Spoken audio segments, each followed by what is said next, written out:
Sasha and Bayley main eventing their second straight takeover. I'm Joe Rethlin with a retro review of NXT Takeover Respect. And man, Sasha and Bayley, I know they didn't actually main event Takeover Brooklyn, but they were the main event. They stole the weekend. They were in one of my favorite matches of that decade in WWE. Just absolutely incredible. Will stand the test of time long after I'm gone. Those two women raised the bar. There was a ton of great women's wrestling on, the various takeovers, or even NXT Arrival, Paige and Emma, just some great goddamn matches. And Bayley and Sasha with storytelling and great work, raised the goddamn bar, and they were hoping to do the same with this 30-minute Iron Woman match. And while it didn't match what they did in Brooklyn, it couldn't possibly match it. They told a great story, and it was a great way to cap off their feud. But before we talk about that, we gotta talk about the Undercard video package all about respect, Dusty Chance, because we're focused on the Dusty Rhodes Tag Team Classic, Memorial Tag Team Classic. It was a little bit weird how they worded that. And we have Cody's Nepotism Project, a.k.a. Eden Styles, a.k.a. now Brandy Rhodes, who should not be in a goddamn ring at all. What a difference 5 years makes will be a running theme with this goddamn takeover. And we have Balor, the current NXT champion, and Samoa Joe versus the Mechanics, the Revival, a.k.a. FTR. And it was a semifinal match in the Dusty Tag Team Tournament. Boy, crazy. FTR now, the Revival, FTR now in AEW and tearing it up. So they focused on Balor's knee, and then eventually Joe got in there, hit a muscle buster, which I forgot he was still using that, because this was a few months after the unfortunate injury to Tyson Kidd, and thank God Tyson Kidd is okay. I mean, obviously his in-ring career is done, but thank God he is okay, able to walk and have a quality of life. But I forgot that he was still using the muscle buster in NXT for a time. It was a bit of a weird time here. And then we get the muscle buster, coup de grace, and then 1, 2, 3, Joe and Balor advancing to the finals. And then we get Sasha preparing her fisting gloves, her boss fisting gloves, and then we get Chad Gable and Jason Jordan before they became American Alpha versus Rhino and Corbin. Nothing says Dusty Rhodes tag teams like two makeshift teams going into the finals. Actually, now that I think about it, with how Dusty booked some things, even though he booked the NWA Tag Team Champions pretty well, he did like makeshift tag teams. And Rhino and Corbin, it was built out of respect, and yeah, at one point, remember Gable and Jordan? Remember how great they were, and then they broke them up for absolutely no reason in a terrible storyline. Unfortunately, Jason Jordan will no longer wrestle because of neck issues. It's really bad. The crowd was doing the angle chant for Gable, Gable, Gable. And, man, at one point, somebody said on commentary, Corbin looking to dismantle Chad Gable. Not sure if 2015 or 2020. I think it was 2019, but still. And today it's been Gable. And it's just funny that, granted, Gable and Jordan still weren't quite American Alpha. They'd have to go a little bit before they would become that. But it's just funny the two makeshift tag teams made it to the finals. And then we get Asuka versus Dana Brooke with Emma. Dana Brooke had her best singles match in WWE, for a good while. I can't actually remember anything else she did that wasn't a multi-person match. And that's because Asuka's a goddamn genius. She slapped her at one point. Dana slapped Asuka. You fucked up, Chance. And then Asuka locked for the win. And then she kicks Dana afterwards. I will say that Dana did look her best here. Despite being very inexperienced, because Asuka's a goddamn magician. And did as much good stuff as she could. Asuka is only so much of a magician. She couldn't get a good match out of Nia Jax, but I digress. It was a good match for what it was. It was the only women's match, only undercard women's match on the show.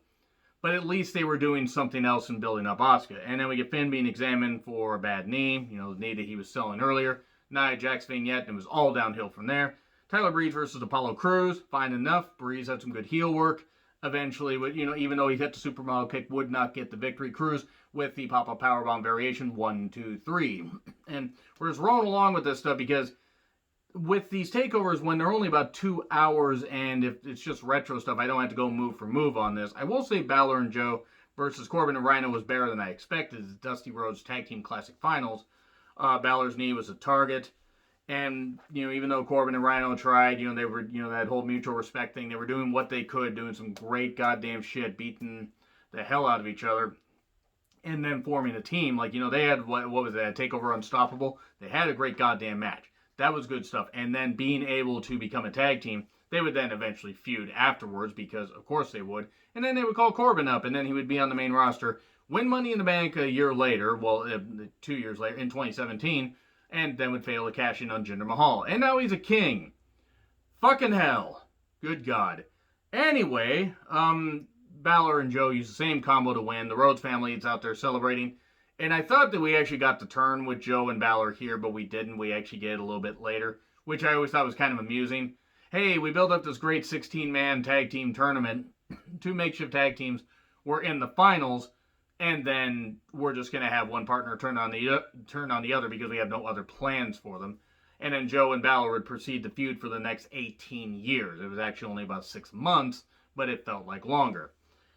And then actually, I think if I'm right, Joe won it at a house show in Lowell, Massachusetts. Graham, Wrestle Rant on Twitter, I believe Graham was at that. Got to see that, and that was really, really cool to see.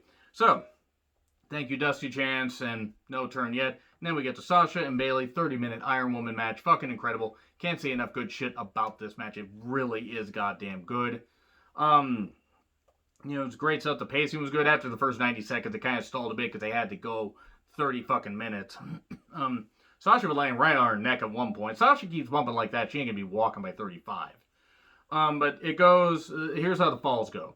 It's 1-0 Sasha. She ends up poking Bayley in the eye. She ends up giving it to her right in the face, and then hitting the most devastating maneuver in all professional wrestling. Surprise roll up 1, 2, 3. And then about a minute and a half later, Bayley hits Bayley belly, gets back at 1-1.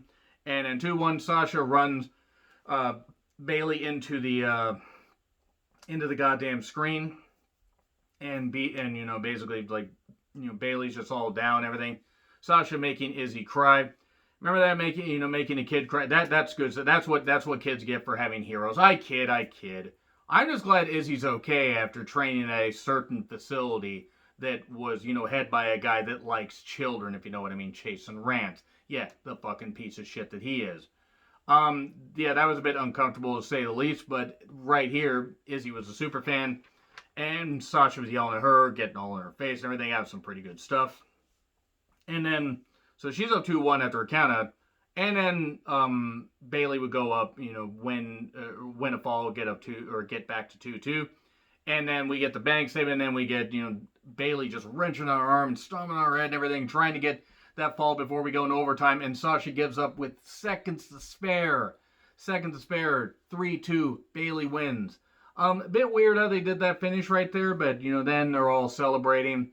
Bayley celebrates. All the rosters there on the stage. They have flowers and everything presented to Sasha. Bayley gets flowers presented to her. Sasha goes to the main roster and proceeds to not do all that much until they get to Mania 32. And I mean, you had to fit her in and stuff like that, but it's just kind of sad that that Sasha, as talented as she is, they couldn't really find much for her in the way of I'm not saying hotshot her right into the title picture, but fucking hell, I think Sasha should have won at Mania 32, but I kid. Could always retro review that at some point if I wanted to. But yeah, this is pretty goddamn good. Really, really incredible stuff. I mean, just taking a look at my notes there. No other stuff. Just crumple up those notes, even though it wasn't necessarily a bad show one bit. Anyway, agree, disagree with what I said? Like, share, subscribe, Twitter handle in the description. I'm John Rethlin. I'll see you soon.